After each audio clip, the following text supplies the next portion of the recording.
Pues no sé si lo podremos pasar aquí, pero en Instagram sí que Hola, buenas tardes. ¿Qué tal? ¿Bien? ¿Sí? Muy bien. Bueno, en primer lugar, daros las gracias por vuestra presencia, a pesar de las circunstancias y a pesar del momento tan complicado que estamos viviendo, pues es importantísimo encontrarnos, ¿no? Y al menos pues ese contacto físico creemos que es necesario. Además lo estábamos comentando antes, así que gracias por venir. Cómo no, gracias la presencia de Sebastián Mora Rosado, nuestro ponente. Gracias, Sebas, por venir, por estar siempre tan atento también a las necesidades de nuestra Cáritas diocesana. Sus palabras no van a pasar desapercibidas, nos van a dejar indiferentes en esa ponencia que ahora nos va a dar bajo el título de Cáritas, un sueño de fraternidad universal. Cuando nos toca presentar a un ponente, siempre corremos el riesgo, los que nos toca presentar, de adular en exceso al ponente, ¿no? Y da la sensación que sea pues un peloteo cuando uno empieza a decir cosas bonitas del ponente. Pero es que creo que en este caso lo que voy a decir es absolutamente objetivo y nadie me podrá decir has exagerado, sino que lo que voy a decir es real, es objetivo y es presentar a Sebastián. Yo resumiría en esta presentación a Sebastián como un hombre que sabe lo que dice, que vive lo que sabe y que transmite lo que vive. ¿Y por qué digo esto? Digo esto porque sabe lo que dice, en tanto que es doctor en Sociología por la Universidad de Zaragoza, es licenciado en Filosofía y Letras por la Universidad Pontificia de Comillas, es especialista universitario en gestión directiva de organizaciones no lucrativas y ha investigado y enseñado en el ámbito de la intervención sociosanitaria, especialmente sobre colectivos de exclusión severa, como pueden ser drogodependientes, personas en situación de sin hogar, etc. Es decir, es una persona que sabe lo que dice, que conoce lo que va a decir. Estamos muy acostumbrados a escuchar a gente que habla y que pensamos, pero verdaderamente se cree o sabe de lo que habla. Pues tenemos aquí un ponente que sabe lo que dice y que sabe lo que nos va a contar. Tenemos hoy entre nosotros un ponente que vive lo que sabe. Los que hemos tenido la suerte de compartir con él algunos años de su experiencia profesional como secretario general de Cáritas Española nos hemos dado cuenta de que Sebastián es una persona que entiende su trabajo desde la clave de servicio y de vocación. Yo creo que en sus palabras lo vais a notar. Una persona convencida de lo que es y convencida en lo que cree. Y eso, los que al menos nos dedicamos al ámbito de la docencia, enseguida lo percatamos, cuando alguien es capaz de hablar desde el corazón.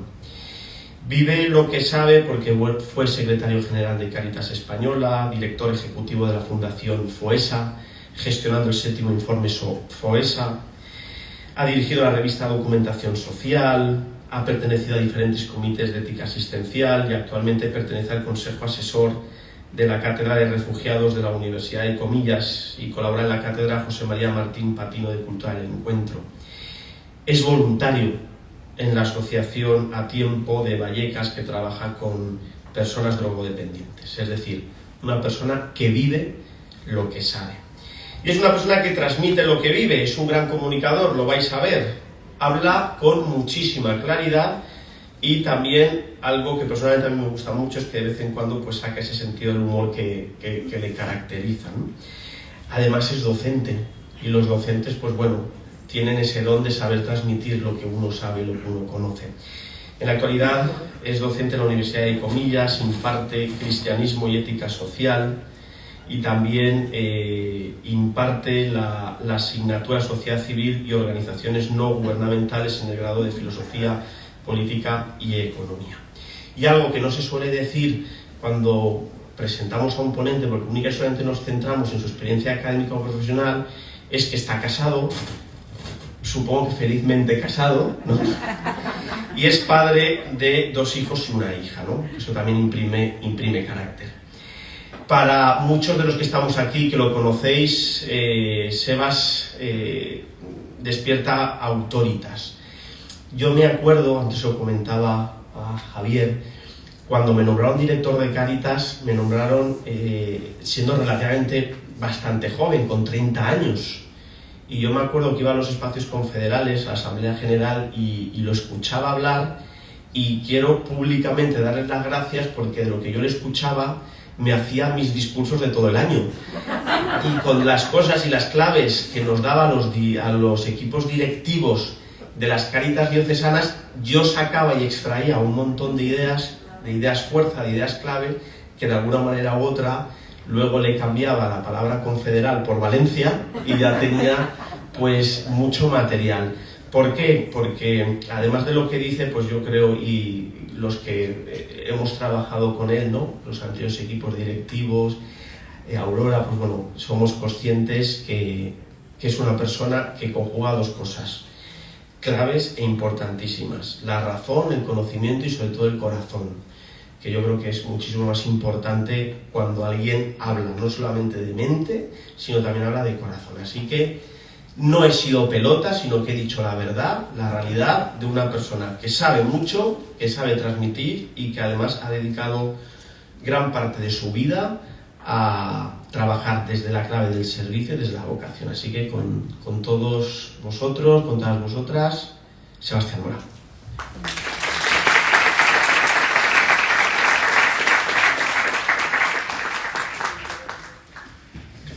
Mal que no me iba a hacer la pelota, que me llega a hacer la pelota, me nombra presidente del gobierno del tirón. Bueno, en primer lugar, muchas gracias a todos y a todas por la invitación y por poder compartir este espacio en este contexto de incertidumbre que nos ha tocado vivir, que estamos viviendo, y que creo que es necesario, como nunca, pararse a pensar lo que nos pasa, a poder pensar el futuro desde la realidad que estamos viviendo, que estamos sufriendo y que estamos gozando. Para mí la verdad que es una alegría estar aquí, porque miro al público y veo un montón de gente que sois parte de mi vida, ¿no? Sois parte de mi vida espiritual, de mi vida personal, de mi vida profesional, de mi vida social, ¿no? Y hablar entre amigos o ponerse a pensar entre amigos, yo creo que ensancha la cabeza, ensancha el pensamiento y ensancha también el corazón. Y más hacerlo en un contexto de estos 60 años, ¿no?, de Cáritas Valencia, ¿no?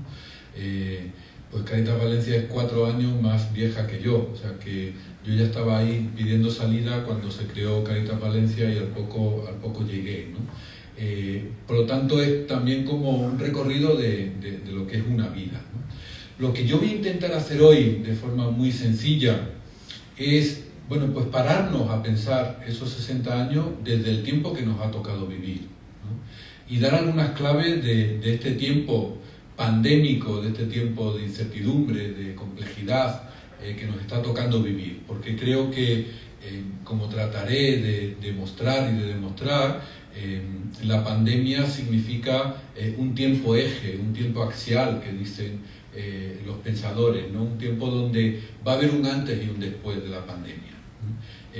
Y por lo tanto estamos en mitad de ese interregno, en mitad de ese contexto donde todavía no hemos parido lo nuevo, pero ya lo viejo se nos queda pequeño y no sabemos ponerle nombre a las cosas, ¿no?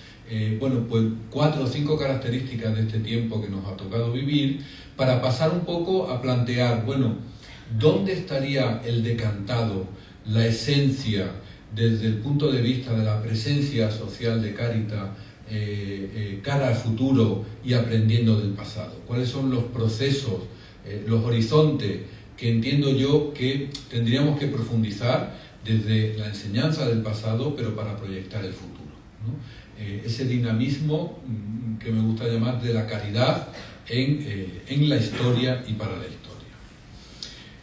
Esta mañana cuando llegué de Madrid fuimos a Cáritas Diocesana y me quedé un rato mientras hacían cosas los compañeros viendo la biblioteca y saqué un librito del año 70 que se titulaba ¿Es posible la fraternidad universal? Un librito de la editorial Cáritas de los años 70, ¿no? ¿Es posible la fraternidad universal?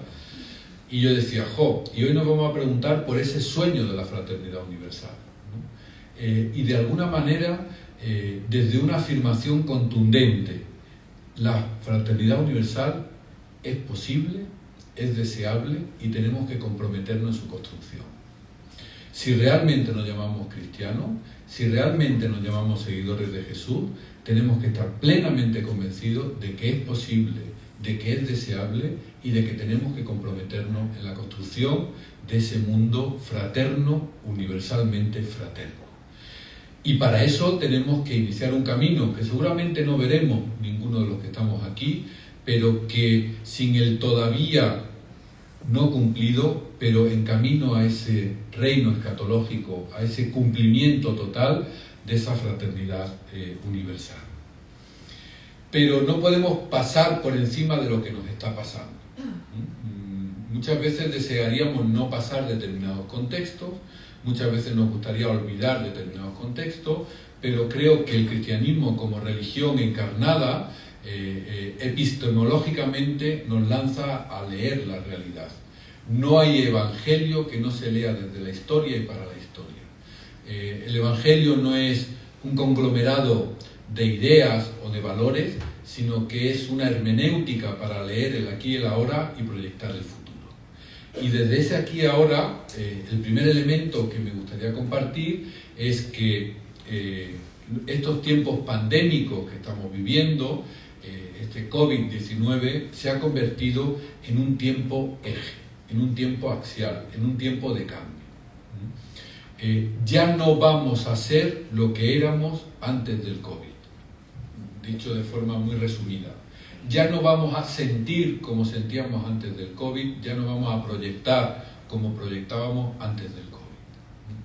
Para bien o para mal, o medio pensionista, no sabemos, pero lo que está claro es que el COVID, todo lo que significa la pandemia, no solo su régimen sanitario, sino el social, el económico, el religioso, nos ha cambiado el marco de comprensión de la sociedad, el marco de comprensión de lo humano y el marco de comprensión de lo divino. De manera que en esa frase ya tópica y muchas veces repetida, nos encontramos que no estamos en una época de muchos cambios, sino en un auténtico cambio de época, ¿no? Yo lo he referido muchas veces y alguno y alguna me lo habrá escuchado. Hace 10 años, 12 años, en Quito vi un graffiti que ponía: cuando conocíamos las respuestas nos cambiaron las preguntas. Bueno, estamos ahora mismo en ese momento. Estamos en un momento donde creíamos que teníamos la respuesta. Teníamos la respuesta a no ser asistencialista, tenemos la respuesta a los procesos de inserción, tenemos la respuesta a la formación del voluntariado.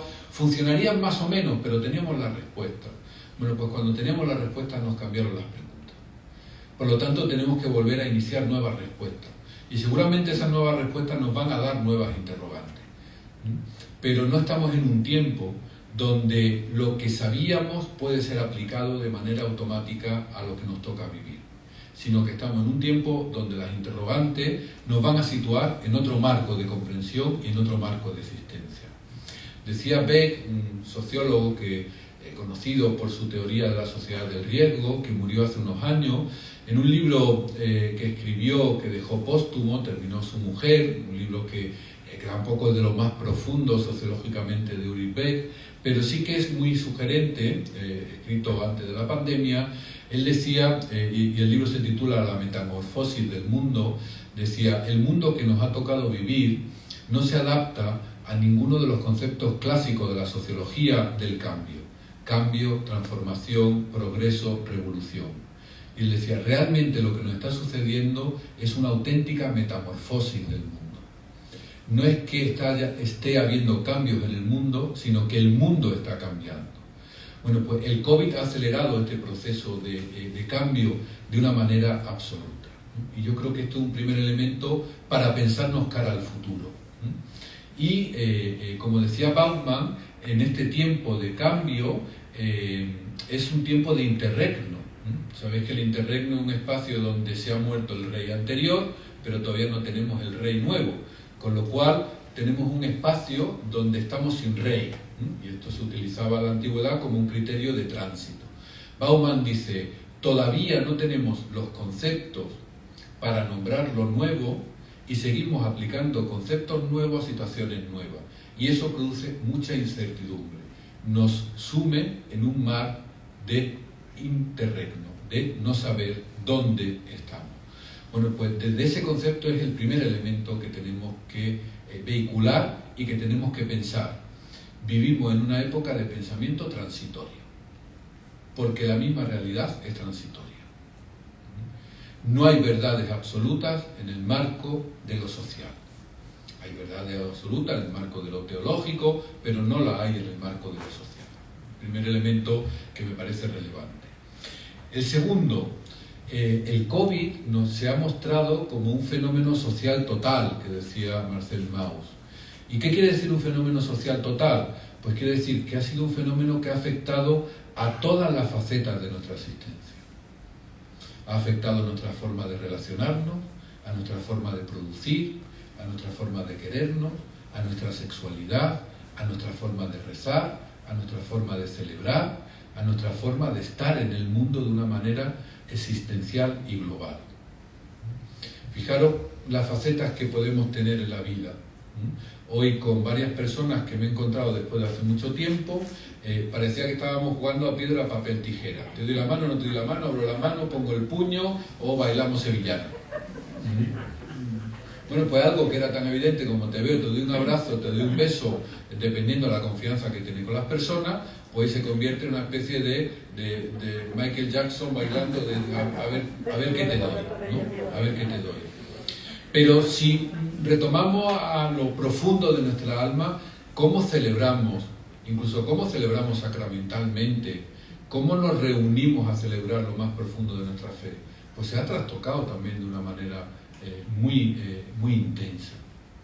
Pero se ha trastocado nuestra forma de relacionarnos con los otros. Es dificilísimo ahora que un profesor sepa el nombre de los alumnos, porque vamos todos con máscara. Y entonces tú ves a una persona mirándote con máscara, tú miras las fotografías de la matrícula y dices, pues puede ser Pepe, Pepita o su primo hermano. Porque es imposible. Al final estamos adquiriendo una especie de nueva sensibilidad para reconocer por la mirada, para ver sonrisas en la mirada, retomamos incluso mucho más los olores, a la hora de reconocer a las personas. Muy curioso cómo los sentidos de los humanos se van adaptando a esa nueva realidad, ¿no? Incluso esta mañana también comentaba con alguien un fenómeno que es bastante común, que es que ahora somos todos más guapos con mascarilla. Fijaros que cuando vemos a alguien que no conocíamos con mascarilla, decimos, oh, qué salado, qué salada es, ¿no? Y cuando se quita la mascarilla digo, anda, póntela. Pues claro, una mirada siempre es bella, ¿no? Pero ya cuando nos ven la nariz, la boca, el mellao, bueno, pues ya la liamos, ¿no? Bueno, pues queda afectado nuestro nivel perceptivo, nuestro nivel de interioridad, nuestro nivel de relacionalidad, nuestro nivel celebrativo, el nivel de incertidumbre incluso en lo familiar. Estas Navidades, yo soy de Málaga y mi mujer es de Vigo, entonces doblamos el mapa y nos quedamos en Madrid. Entonces, bueno, aparte de, yo la nariz la tengo grande, pero ahora la tengo más grande por todos los antígenos que no hemos hecho para ir con los abuelos a un lado, para otro, que yo ya estoy por pedir el anal, porque es que lo de la nariz ya lo tengo que no me da para más, ¿no? Pues fijaros, al final, nosotros somos 7 hermanos, nos juntamos 30 y tantos con sobrinos y tal. Bueno, ha sido la primera Navidad en mi vida que hemos estado 4, porque estaba todo el mundo encerrado. Y pensábamos que íbamos a ser mucho, y al final 3. Bueno, esa incertidumbre en lo relacional, es decir, no he podido abrazar a mis hermanos después de un año sin verlos. Nos trastoca el alma, nos trastoca lo más profundo de nuestra relacionalidad. Y esto no es baladí, luego lo vamos a ver con lo digital, pero no es baladí, esto va dejando su mella, esto va dejando su mueca. En el proyecto que colaboro, el otro día me decía uno de las personas participantes, dice, desde que era joven, con problemas de drogodependencia, casi nadie me ha querido abrazar. Había lugares donde sí me abrazaban, el proyecto, la parroquia, dice, ahora allí tampoco. Ahora allí tampoco. Hay personas que el abrazo es el sustento de la vida. Y hoy los abrazos, en un amplio sentido del término, lo hemos perdido. Hay personas que no sienten la piel de otro o la piel de otro. Y eso es sustento de la asistencia. Y eso significa una totalidad de la asistencia y no simplemente un cambio de comportamiento, que también lo implica, sino que es un cambio de asistencia. Y eso tendremos que ir pensándolo también.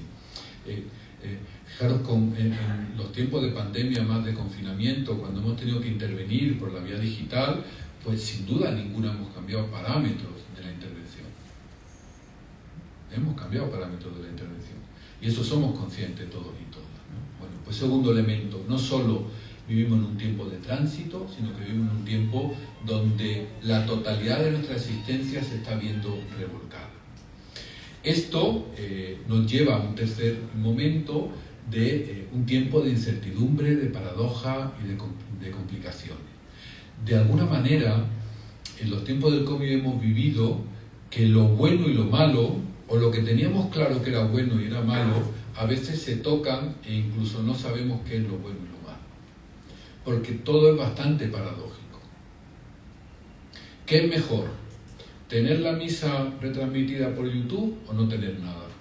¿Tener una reunión, como hemos hecho tantas veces, de vamos a tomar un vino los amigos cuando el confinamiento, y tú te sentabas allí en el salón de tu casa con tu mujer y cada amigo en su casa y nos bebíamos 2 o 3 copas de vino haciendo el tonto y con perdón el gilipollas? Digo, porque...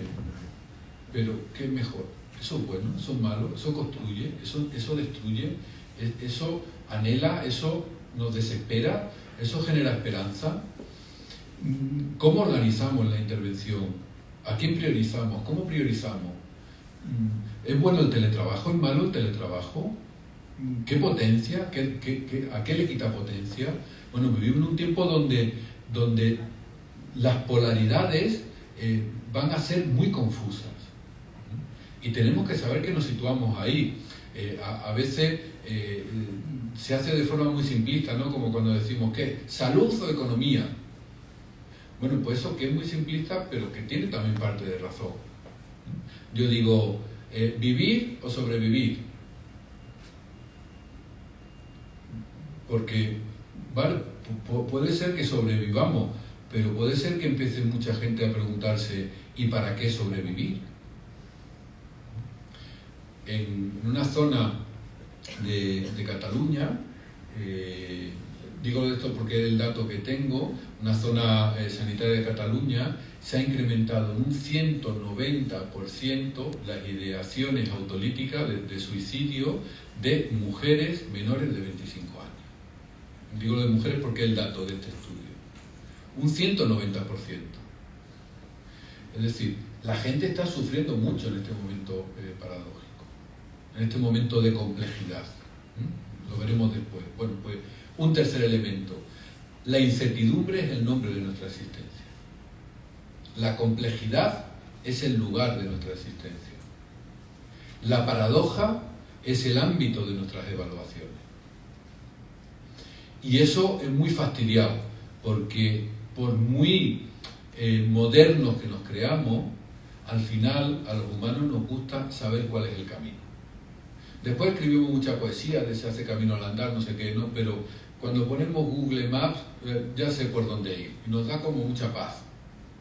Y eso nos pasa en la intervención social, nos pasa en la vida personal, nos pasa en la vida religiosa. Por eso hacemos etapas y caminos, porque nos gusta saber por dónde vamos. Ojalá viajáramos a la intemperie con la seguridad simplemente del espíritu, pero no, normalmente nos gusta saber cuál es el mapa, ¿no? Bueno, y un cuarto elemento que nos afecta mucho como Cáritas, y sería para dar otras charlas, ¿no? Pero sí anunciarlo. ¿Qué nos ha traído además el COVID, uniendo mucho con la crisis del 2009-2014? Pues nos ha traído el que vivamos en una permanente situación de emergencia. Y cuando uno vive en una permanente situación de emergencia, casi cualquier cosa es válida. Cuando en el 2009 reabrimos multitud de roperos y repartos de alimentos, era porque era una situación de emergencia. Pero eso se mantuvo y ahora llega el COVID y lo reabrimos otra vez y lo potenciamos otra vez. porque es una situación de emergencia. Ya sabemos que no tenemos que ser asistencialistas, pero es que es una situación de emergencia. Ya sabemos, pero es que estamos en una situación de emergencia. Ya sabemos que deberíamos generar la formación más, pero es que estamos en una situación de emergencia. Ya sabemos que tendríamos que hacer más incidencia pública y más profecía política, pero estamos en una situación de emergencia. Y en las situaciones de emergencia lo que hay que hacer es atender la emergencia. Y después ya veremos. Yo digo que estamos viviendo una situación de permanente paréntesis, porque fijaros la cantidad de veces que decimos, cuando esto pase, ya veremos. Cuando esto pase, ya veremos. Pero esto lo decíamos en el 2010 y no había COVID. Decíamos, cuando esta crisis pase, ya veremos. Joder, pues seguimos en el paréntesis y vemos que el paréntesis cada vez se hace más gordo.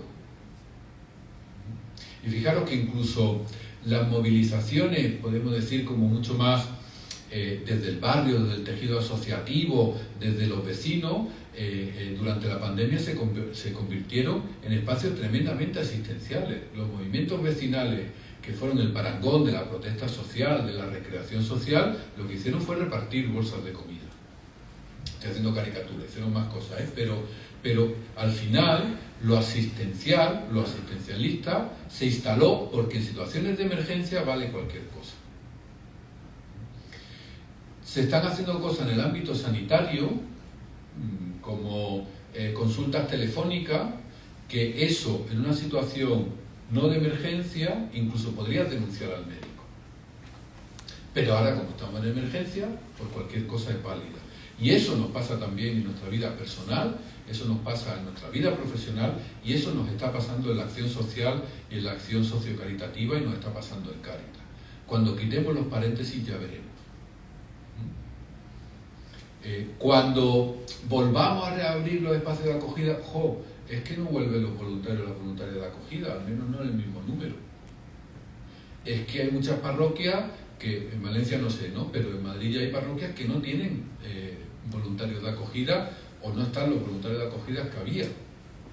Entre otras cosas porque es un voluntariado mayor, y entre muchos que han fallecido, otros que no vuelven por miedo, otros que a mí me ha llamado mucho la atención porque los hijos no le dejan, pues no van a los espacios de acogida. Bueno, pues esa realidad, no, estamos en situación de emergencia. ¿Y qué se hace en situación de emergencia? Lo que se pueda. Y cuando uno se instala en lo que se pueda, en esa permanente situación de emergencia, sin duda ninguna desaparece el horizonte, porque lo que hay que hacer es lo que se pueda. Y esto ha afectado muy directamente a la intervención social y ha afectado muy directamente a la acción sociocaritativa. ¿Qué hacemos? Lo que se pueda, porque estamos en una situación de emergencia. Y hemos situado esa nueva situación de emergencia en una situación de permanente humanitarismo. Digo que daría para otra conferencia porque creo que estamos en un momento donde hay una cierta dialéctica entre humanismo y humanitarismo. El humanismo sería esa persona integral y el humanitarismo sería el buscar la supervivencia. Esto se ve muy claro muchas veces en el ámbito de la cooperación internacional, cuando hablamos de acción humanitaria y cooperación al desarrollo. La acción humanitaria es salvar vidas, aliviar el sufrimiento. La cooperación al desarrollo es generar procesos, instalar capacidades, transformar la sociedad. Bueno, pues eso es un elemento que el COVID ha instalado en nuestras mentes, en nuestros criterios y en nuestras instituciones. Estamos en situación de emergencia, por lo tanto, comportaros como situación de emergencia. Y en las situaciones de emergencia, ¿qué se hace? Lo que se puede. Y además de hacer lo que se puede, eso merece todo el agradecimiento, porque en esta situación que hagamos lo que hacemos es ya un elemento muy importante. La segunda clave, ya el COVID no es simplemente un tiempo axial, sino que un tiempo donde, como me gusta decir a mí, hemos vivido el retorno de la vulnerabilidad. Justo antes del COVID, entre el COVID y la crisis del 2009, hubo un congreso en la Universidad de Comillas sobre poshumanismo y transhumanismo. El poshumanismo y el transhumanismo es una corriente ideológica que viene a decir, lo digo de forma muy sencilla, vamos a vencer la enfermedad, vamos a vencer incluso la muerte, vamos a vencer la fragilidad humana. De alguna forma, esa ideología tecno-optimista que venía a decir, no preocuparos que por medios tecnológicos y por medio de la biotecnología vamos a vencer la vejez, vamos a vencer la enfermedad, vamos a vencer la fragilidad humana. ¿Que tenéis un problema de aprendizaje de idioma? No hay problema. Os implantaremos un chip que será como un Google Translator, con lo cual no hará falta aprender idioma. ¿Que os canséis? No tendréis problema. Instalaremos algún tipo de resorte a la bomba corazón que tenemos para que pueda aspirar a no cansarse. ¿Que envejecéis? No preocuparos. Vamos a tener terapias que luchan contra el envejecimiento de las células con una nueva restauración celular. Esto que estoy diciendo no es ciencia ficción, esto se decía, se hablaba, se compartía en grandes congresos de biotecnología, en grandes congresos de filosofía. De hecho, Google tiene un imponente capital estudiando todos los avances de lo que se llama el transhumanismo, lo que se llama el mejoramiento humano por la vía biotecnológica, ¿no? Bueno, pues de pronto viene un pequeño virus y nos dice, caeros de vuestro sueño, no sois dioses, sois personas. Y la experiencia más común que hemos vivido en esta época pandémica ha sido la de una vulnerabilidad profunda. Todos somos vulnerables. Los humanos somos frágiles, vulnerables. Somos ceniza, somos polvo. No somos dioses. ¿Os acordáis de un libro de Harari que se llamaba Como dioses, antes de la pandemia? Y ha escrito otro libro que nos dice somos hombres y mujeres. Porque la pandemia nos ha puesto de una manera muy evidente que un pequeño virus ha podido parar el mundo. Y el mundo paró. No paró por las bombas atómicas, no paró por las grandes guerras, paró por un pequeño virus. Y eso significa que somos tremendamente vulnerables. Ahora bien, esa vulnerabilidad, ese todos somos iguales, que es una verdad antropológica cierta, tiene que ser contrastada con otra verdad. Pero siendo todos iguales, no todos vivimos la vulnerabilidad de la misma manera.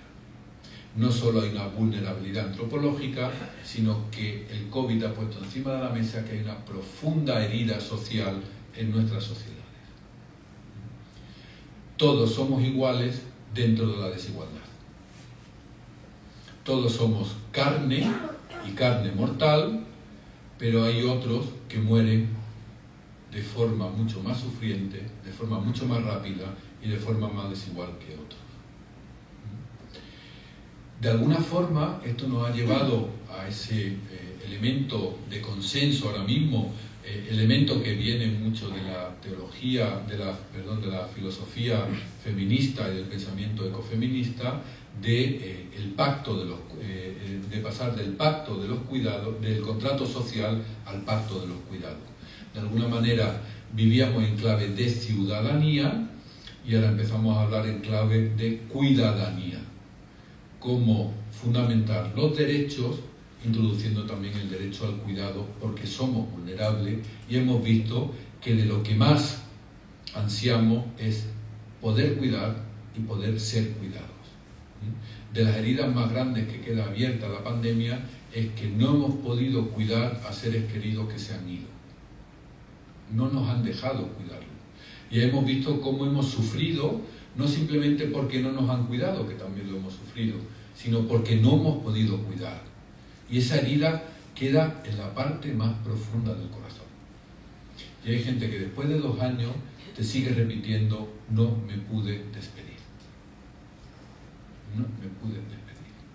Bueno, pues en este contexto de este retorno de la vulnerabilidad, es un elemento clave entender esta tercera idea. ¿Qué nos ha traído la pandemia? ¿La pandemia ha traído la injusticia? No. La injusticia ya habitaba entre nosotros. La pandemia lo que ha hecho es acelerar los procesos de injusticia. Por eso la vuelta a la normalidad no es la vuelta al paraíso.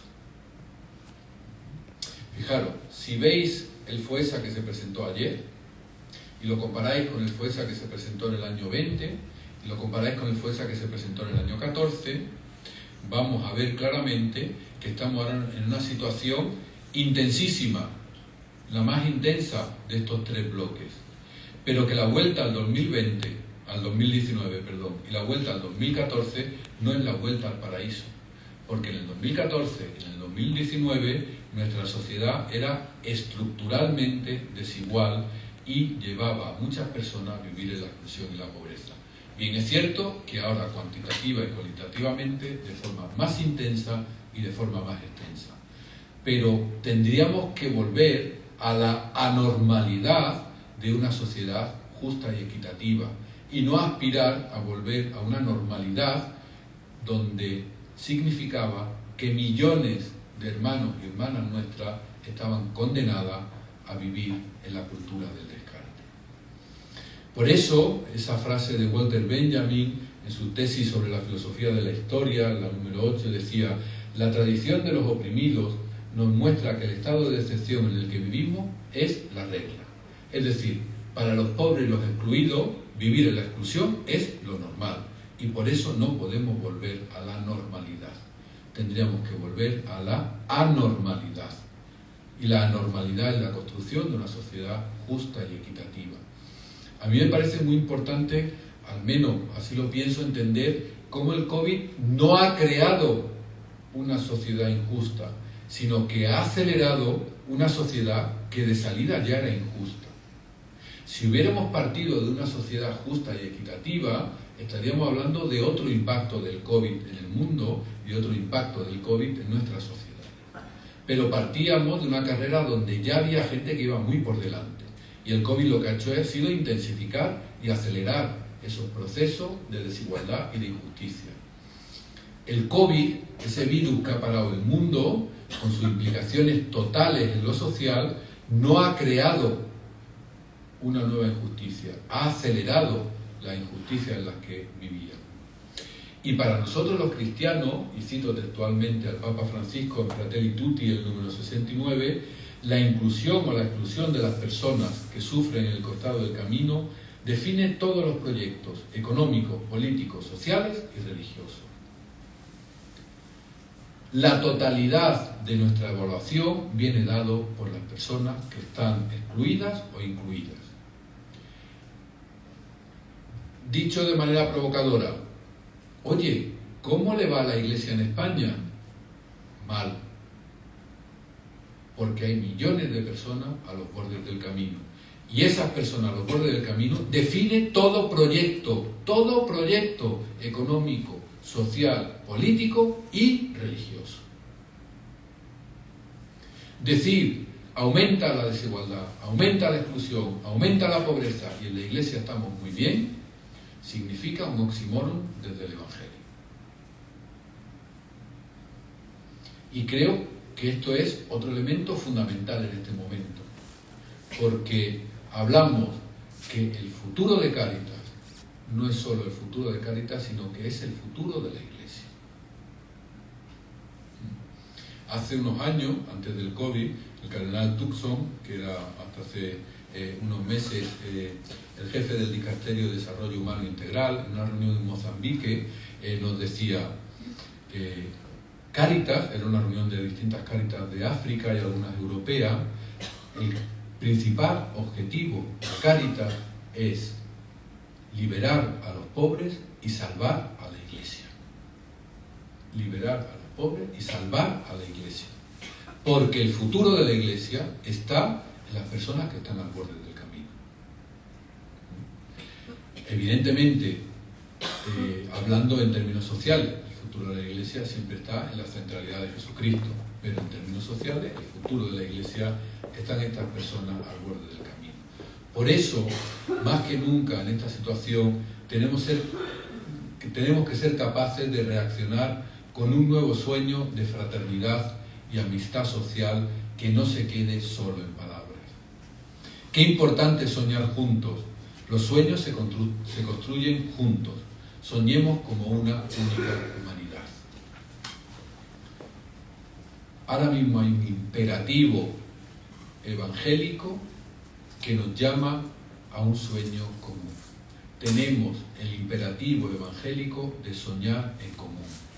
Tenemos que soñar, no os dejéis robar vuestros sueños, que nos diría el Papa Francisco. Una Cáritas sin sueño, haciendo lo que puede, es una Cáritas mortecina. Una Cáritas que sueña con una nueva sociedad, con una fraternidad universal, es una Cáritas viva, igual con más proyectos o con menos proyectos, pero viva. Creo que es momento de buscar esa viveza del sueño, de lo utópico, de lo posible, de lo creativo, de lo innovador, más allá de lo cuantitativo.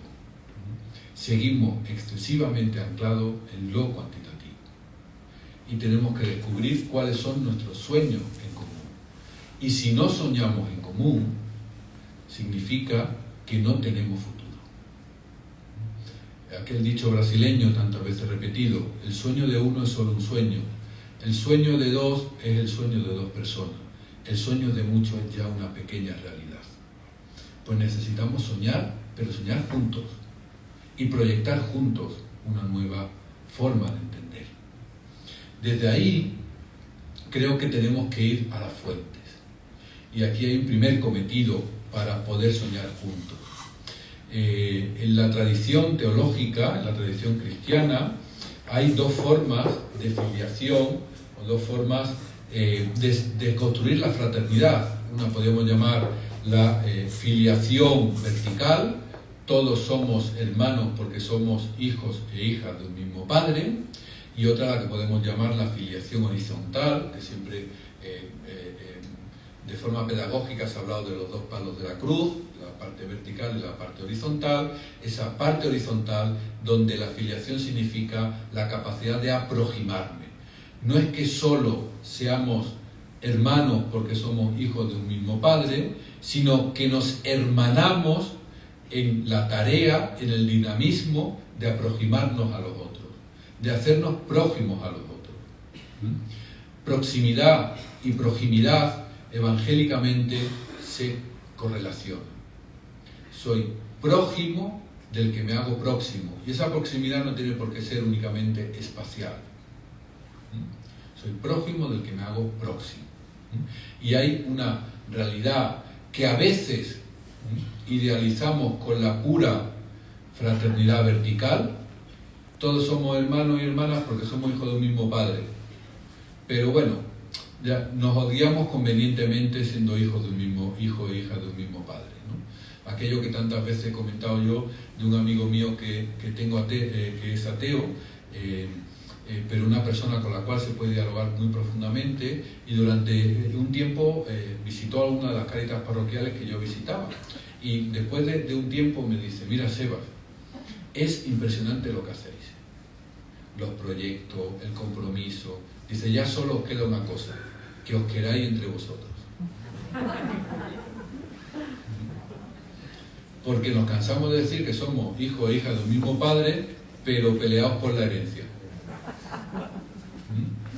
Entonces esa proximidad, esa fraternidad vertical necesita de realmente tocarnos, realmente abrazarnos, realmente mezclarnos, realmente ser hermanos, ser prójimos, ser próximos. Y tenemos la capacidad de ser prójimos con el lejano, y tenemos la capacidad de ser lejanos del próximo, ambas cosas.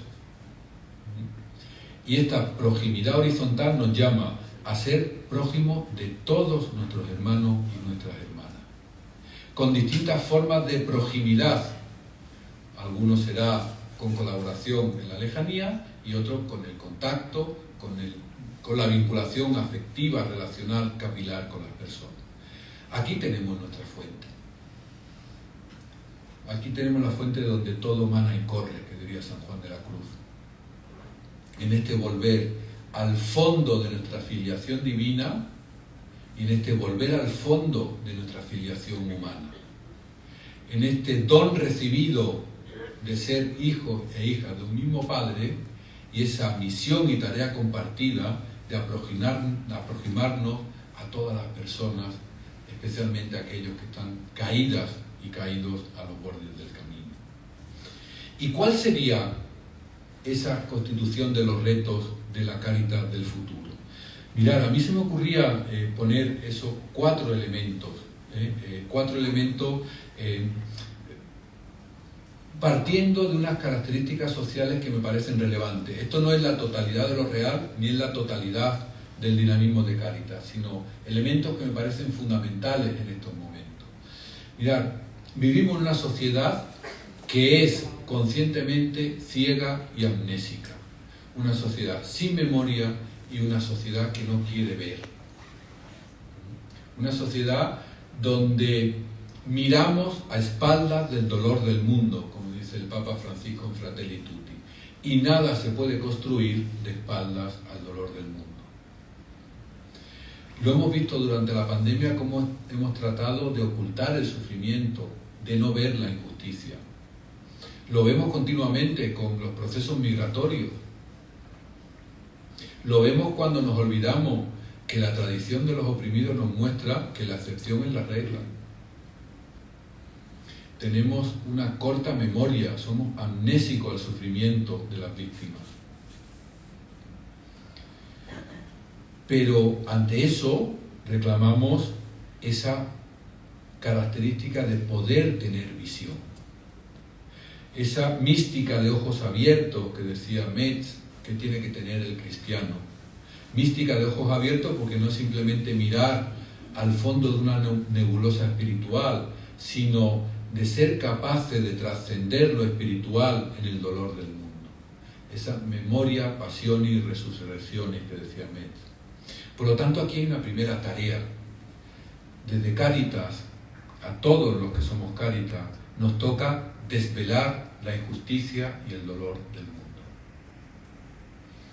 No podemos permanecer ajenos a desvelar los procesos de injusticia, de sufrimiento, de opresión y de descarte. ¿Qué ha hecho Cáritas ayer? Desvelar la realidad de la injusticia cuando presenta el FUESA. ¿Ha hecho un magnífico estudio sociológico? Sí. Coherente, sólido, fundamentado y consistente. Metodológicamente pocas críticas tendrá el FUESA. Pero eso no es lo importante y lo relevante. Lo importante y lo relevante es que quita el velo a muchas personas que no quieren ver la realidad de la injusticia, de la exclusión y de la opresión. De alguna manera hay una tarea aquí que es fundamental. Recuerdo en un campo de refugiados en la frontera de Myanmar con Tailandia, hablando con unos chicos jóvenes, era un campo de refugiados que llevaba 30 años en origen, es decir, gente que había nacido en el campo de refugiados. Le pregunté yo así, de una forma muy ingenua, ¿qué queréis que cuente de vosotros cuando llegue a España? Y me dijo uno que me dejó frío, que existimos, que la injusticia existe. Es lo único que quiero que cuentes. No te pido nada, ni cosa grandilocuente, existimos. Y existe la persona que vive sola, y existe la persona sin hogar, y existe la familia que no tiene ingreso, y existe la familia que no llega a cobrar el ingreso mínimo vital, y existen tantas situaciones que tenemos que desvelar. En los años 50, Hannah Arendt, una pensadora judía, filósofa, que tuvo que exiliarse de Alemania, primero a Francia y después a Estados Unidos, la mandaron como journalist, como periodista, a cubrir el juicio de Eichmann en Jerusalén. Y ella, en ese juicio, Eichmann era un jefe de uno de los campos de concentración, donde todo el pensamiento judío y todo el pensamiento occidental era qué monstruo era Eichmann, ¿no? Y ella sacó un término que tituló la banalidad del mal. Y de alguna forma, es más complejo, pero de alguna forma lo que nos vino a decir Hannah Arendt, que tiene mucha actualidad en estos momentos, es: mirad, el mal en el mundo no es fruto de grandes monstruos, sino de los monstruos normales, es decir, de aquellos que ven el sufrimiento y callan. no podemos callar. Si calla el cantor, calla la vida. Y en Cáritas somos cantores. Y aquí hay una primera dimensión muy clara. Tenemos que desvelar la realidad. Hay una función evidente, clara, profética. Tenemos que desvelar la realidad. Y este desvelar la realidad nos va a traer muchos malos ratos.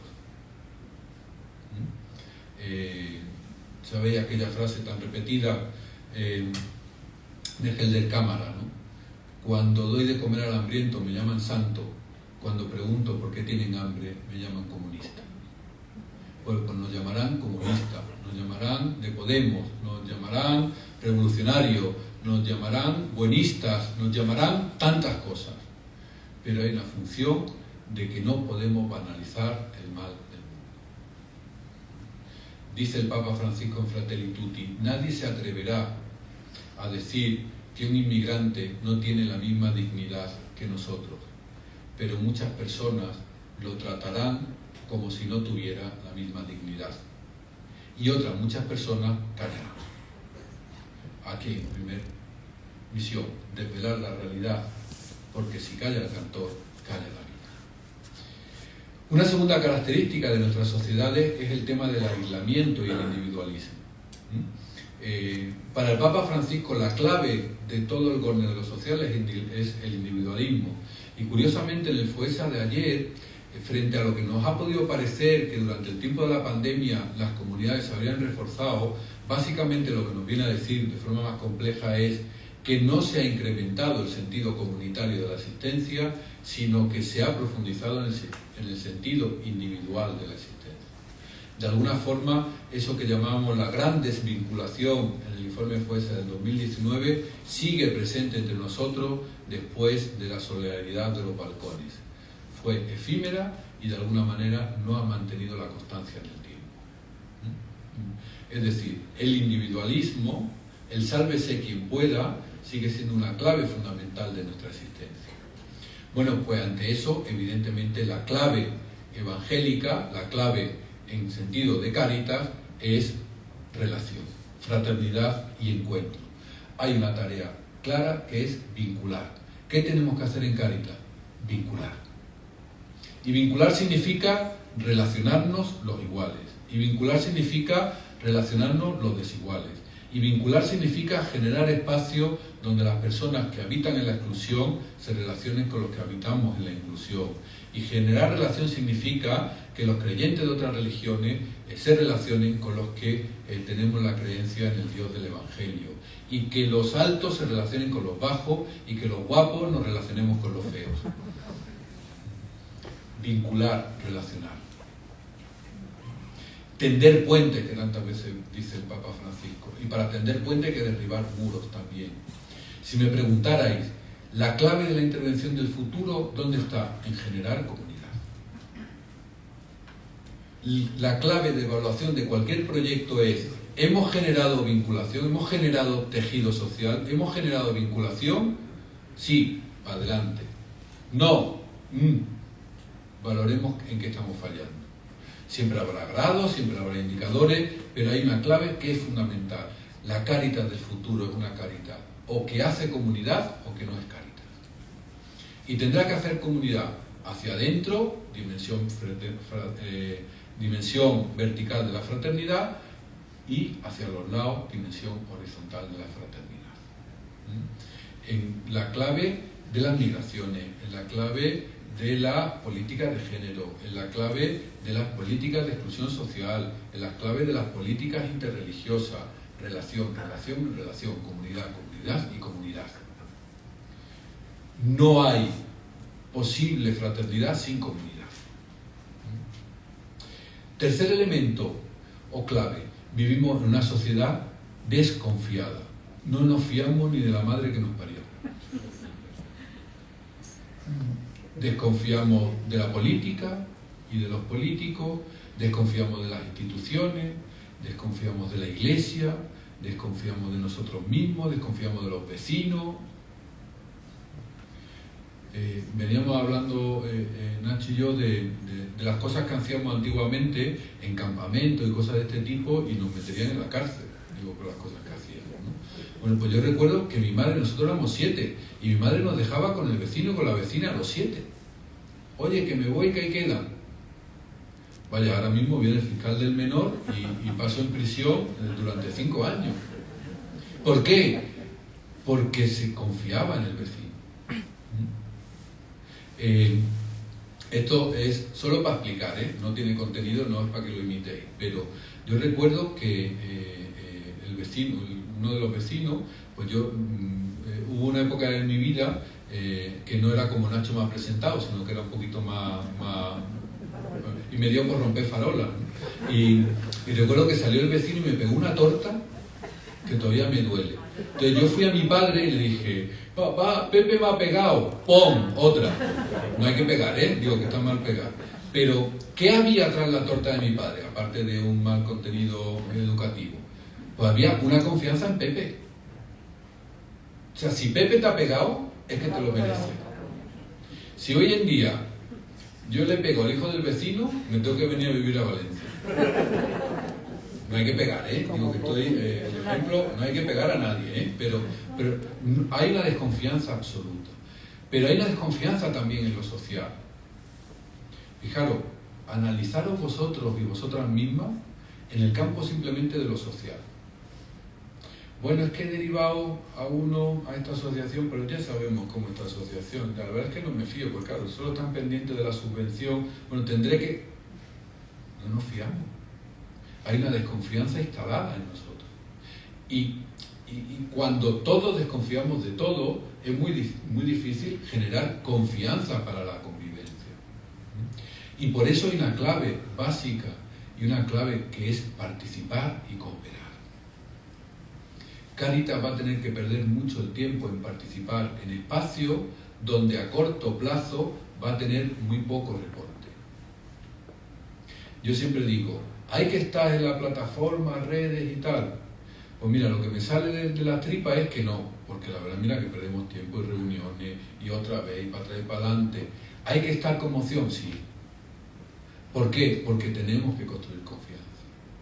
Porque tenemos que construir participación. Y por último, pues ese pragmatismo y desesperanza que se ha instalado entre nosotros, tenemos que convertirlo en recreación de algo nuevo. No vamos a convencer a nadie por las palabras. No vamos a convencer a nadie por nuestras memorias. Vamos a convencer a las personas por el testimonio de que hemos creado algo nuevo. Algo que se vive de forma distinta. Eso de que los cojos andan y los ciegos ven es lo único que convencen a las personas. Oye, mira, que en este proyecto los cojos andan, que en este proyecto los ciegos ven, que en este proyecto los cautivos quedan liberados. Eso es signa pronóstica, que diría Santo Tomás, eso es signo del reino. Eso nos avanza hacia donde tenemos que caminar. De alguna forma, fijaros, ¿cómo me gustaría que fuera Cáritas Valencia en los próximos 60 años? Pues yo creo que lo primero, que Cáritas fuese un corazón que ve, como dice Benedicto en Deus Caritas es. Es decir, una Cáritas que desvela la realidad desde lo profundo del corazón y desde la aplicación de análisis sociales y sociológicos. Una Cáritas que pise sentimentalmente la tierra porque ve el sufrimiento. He visto la aflicción de mi pueblo, he bajado para liberarlo. Pero además, una Cáritas Valencia, que sea la caricia de la Iglesia a su pueblo, como nos dijo el Papa Francisco en la Capilla de Santa Marta, la primera reunión con el Comité de Cáritas Internacional. Una Cáritas que es caricia, que es cercanía, que es proximidad. Vivimos en un tiempo de ausencia de caricias. Y la caricia no es simplemente el contacto o la ternura o la sensiblería. La caricia es acercarse a un camino, porque hemos visto, porque nuestro corazón ha visto, hemos acercado al camino, lo hemos curado las heridas, lo hemos subido a nuestra cabalgadura y lo hemos llevado a una posada. Hemos hecho un itinerario de inclusión desde esa visión y esa cercanía. Un paréntesis. Me parece que aquí no estamos jugando mucho desde el punto de vista humano y desde el punto de vista cristiano. Lo digital se ha vuelto la nueva religión. Y lo digital, en definitiva, es el poder tener relaciones sin cuerpo. Y lo digital es muy relevante y es muy importante. Lejos de mí de hacer una crítica a lo digital, porque evidentemente es un instrumento que nos ayuda de una forma infinita. Ahora bien, lo digital nunca puede ser sustitutivo de lo relacional. Nunca puede ser sustitutivo de lo relacional. Necesitamos el abrazo, la caricia, la ternura, el contacto visual, el calor de los cuerpos, el que se nos ponga la carne de gallina. Necesitamos tocar la carne sufriente, que dice el Papa Francisco. Porque eso nos humaniza y nos diviniza. Y sin embargo, estamos haciendo una especie, o estamos cayendo en una cierta tentación de hacer un cristianismo sin carne. Fijaros, el cristianismo es la religión de la carne. Nuestro Dios se encarna, celebramos todos los domingos que se hace carne y sangre, y que se encarna en una comunidad histórica que es la Iglesia. Y sin embargo, muchas veces queremos celebrar sin carne. Hace poco nos preguntaba una señora al departamento de Sacramentos de la Universidad de Teología que si durante la misa por YouTube ella ponía el vino y el pan cerquita de la pantalla, si le llegaba algo. Bueno, pues esa magia, en definitiva ese gnosticismo sacramental, se nos está metiendo también como un gnosticismo relacional. No hay intervención social sin carne, sin cuerpo, sin corporalidad. Evidentemente tendremos que valernos de las estrategias digitales porque son buenas, son eficientes y nos ayudan, pero no solo. Y por eso una Cáritas Valencia de dentro de 60 años tiene que ser caricia corporal al pueblo. Y aquí nos jugamos mucho. Somos presencia desde la profecía de abrazar los cuerpos sufrientes de la historia. La injusticia tiene corporalidad. El sufrimiento tiene corporalidad. El bien tiene corporalidad. La caridad es corporal. Pero además me gustaría soñar con una Cáritas, signo de unidad para tender puentes, romper muros y sembrar reconciliación. Fratelli Tutti 276. Una Cáritas que vincule personas, lugares, espacios, ideas. Qué difícil es hoy en día poder dialogar, argumentar y discrepar de manera razonable, emotiva y reconciliada. Estamos anclados en la polaridad. Tú blanco, yo negro. Tú verde, yo amarillo. Tú alto, yo bajo. Y hay una misión fundamental en este momento de gran polaridad social, de gran polaridad política, de gran polaridad religiosa, de generar y tender puentes. Vivimos unos momentos también eclesiales muy complejos y de mucha polaridad. Vivimos en una iglesia que al mismo tiempo acoge a todas las personas migrantes independientemente de su credo, su etnia, su condición, y al mismo tiempo hay hermanos y hermanas nuestras en la fe que quieren excluir a esas personas por razón de su credo, por razón de su etnia, por razón de su condición. Y empieza a haber muchas personas que de dentro de la iglesia que no están de acuerdo con que Cáritas atienda a personas musulmanas, por ejemplo. Y eso que hace tiempo podía ser verdad pero no se decía, se empieza a decir. Y a decir, como dicen ellos, sin complejos. Tenemos que tender puentes. Tenemos que generar vinculación, porque en realidad el reino de Dios no es un reino de lucha, sino un reino de encuentro. Y ese encuentro, ¿desde dónde hay que hacerlo? Desde los márgenes, porque no podemos renunciar a la dignidad universal de todos los seres humanos, preferencialmente aquellos que son más pobres. En cuarto lugar, una Caritas Valencia promotora e incisiva de la caridad política. Decía Benedicto XVI, en el número 7 de Caritas in Veritate, una caridad política que es más incisiva que la caridad personal. Decía Pío XI, esa caridad social y política que es el alma de una nueva sociedad.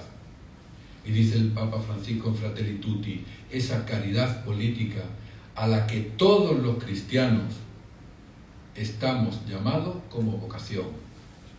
Todos los cristianos. Muchas veces cuando doy charlas en Cáritas, y eso suele acompañar el obispo a la Cáritas, ¿no? Y yo siempre digo, a ver, me lo vais a preguntar, ¿y Cáritas se tiene que meter en política? Sí. Y si Cáritas no se mete en política, no es Cáritas. Así de claro. Otra cuestión es que se meta en una lucha partidista, pero que se tiene que meter en la consecución del bien común, con toda la complejidad que eso conlleva, sí. Cáritas es política o no es. O no es.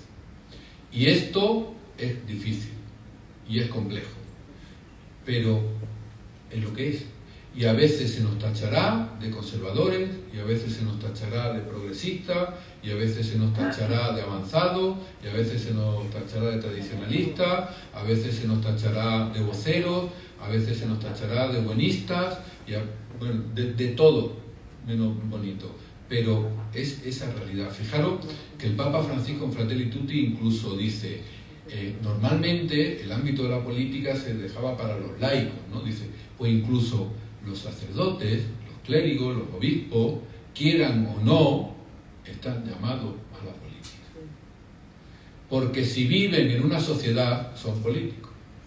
Ese grito también del movimiento feminista de los personales políticos es que es tal cual. No todos los personales políticos, pero los personales políticos. Y alguien que viva en el siglo XXI no puede vivir ajeno. Y una institución caritativa que viva en la historia y para la historia no puede vivir ajena a la caridad política.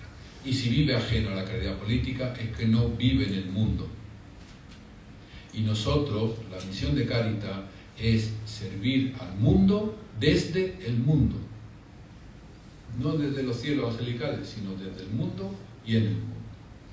Y por último, una Cáritas inspiradora de la creatividad y el ingenio, para abrir caminos de nuevas oportunidades.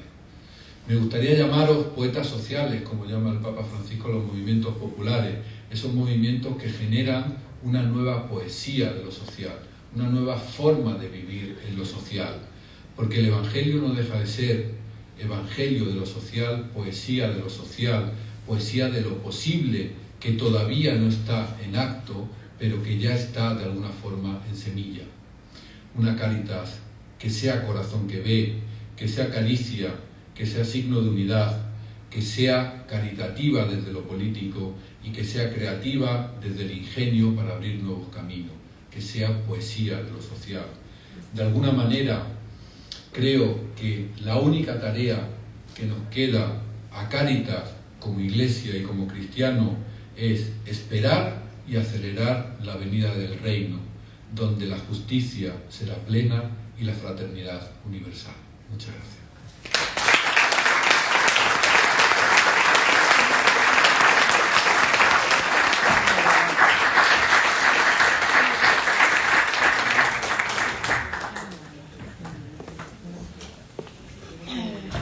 Qué gusto, ¿no? La verdad.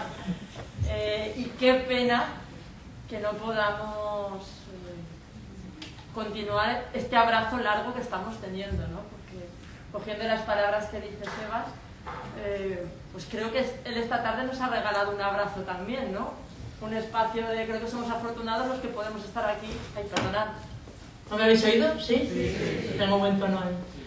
Que digo que qué suerte, ¿no? Poder tener esta tarde este abrazo que hemos tenido gracias a Sebas, de encuentro también, ¿no? De compartir creo que ha sido inspirador también para nosotras y nosotros con todo lo que nos has transmitido. Tenemos muy poquitos minutos, sobre todo porque Sebas ahora en un ratito coge el tren para volver a Madrid, para que también pueda descansar esta noche en su casa, pero no nos resistimos. Al principio has comentado, ¿no?, que estos espacios son espacios también de pensar, que nos ensanchan el corazón y el alma también. Yo creo que también aquí en Cáritas creemos mucho en eso, ¿no?, en los espacios de diálogo abierto que nos ayudan a abrirnos. Tal vez tengamos tiempo rápido, si somos capaces en Cáritas, también, que es difícil a veces, ya sabéis que somos muy intensos y muy rolleros, hacer a lo mejor una pregunta, un pequeño feedback, algún comentario, si alguien se anima o le apetece, y así también pues tenemos esta oportunidad. Olivia tiene el micrófono y así igual podemos aprovechar una pregunta o un compartir. ¿Sí? Bueno, Venga, María José. A ver si soy capaz de expresar lo que quiero.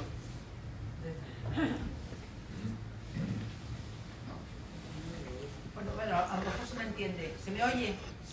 Sí. Olivia, el botón rojo. El botón rojo, pero ¿Al fondo? no. ¿No? Sí. Sí.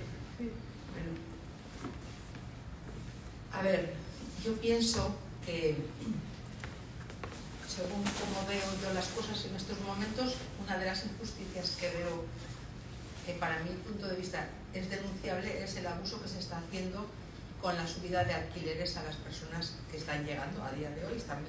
Todavía estamos trabajando en el barrio Torreciel, uno de los barrios más pobres, más marginados de Valencia, y ahora mismo 800 euros en un alquiler. Entonces, mi pensamiento, yo les digo a los que vienen, a los participantes, esto no puede ser, esto es una injusticia, esto es un abuso total. No, por favor, no digan nada.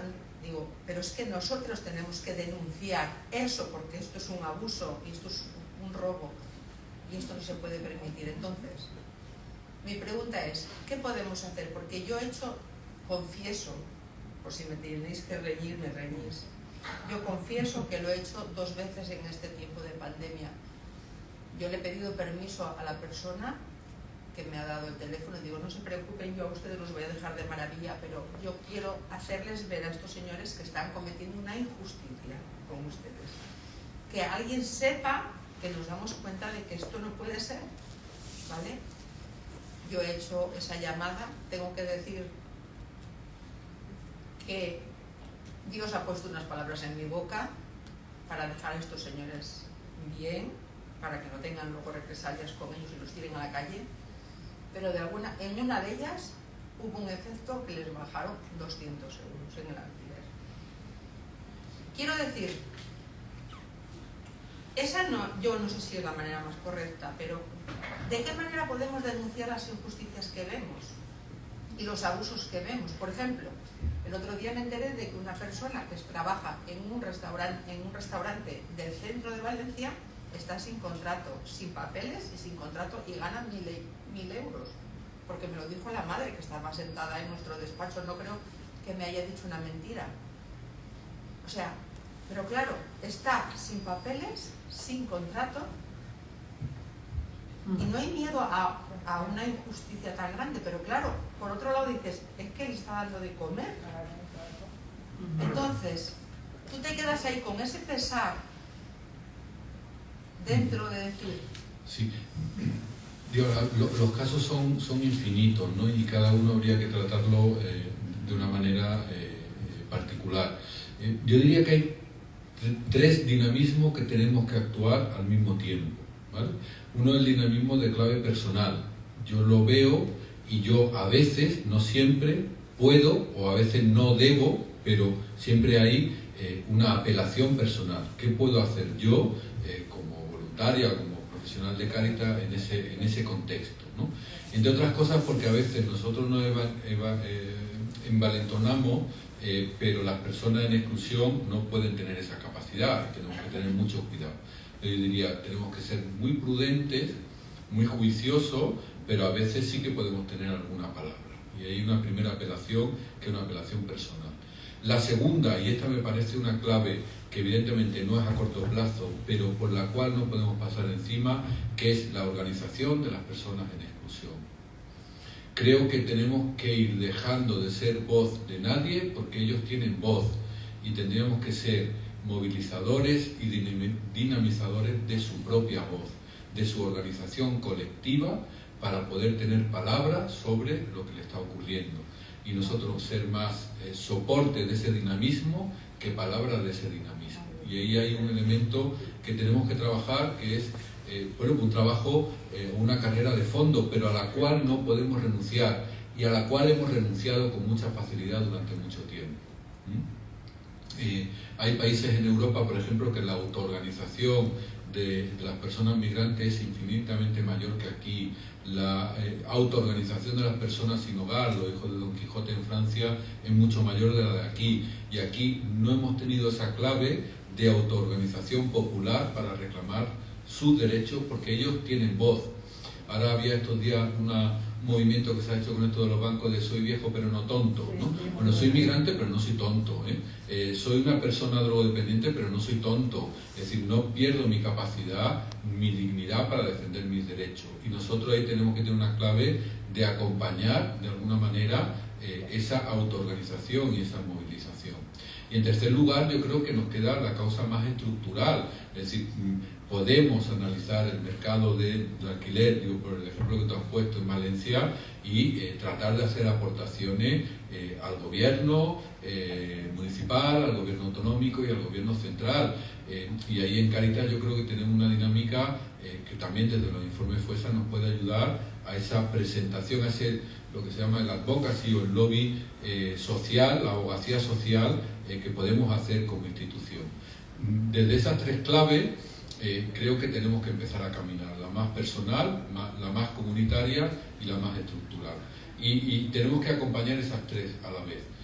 Pero creo que es clave en este momento pensar no ser la voz de nadie, ni a nivel personal ni a nivel comunitario, sino de alguna manera tratar de apoyar la autoorganización de las personas, de lo que en otros contextos se llaman los movimientos populares, ¿no? Creo que es un elemento en estos momentos clave para nosotros, como Cáritas y como Iglesia. Gracias, Sebas, y gracias, María José. Es una pena, pero tenemos que cortar. Agradecemos la presencia y este rato compartido con nosotros de Sebas, creo que siempre ilumina. Sí.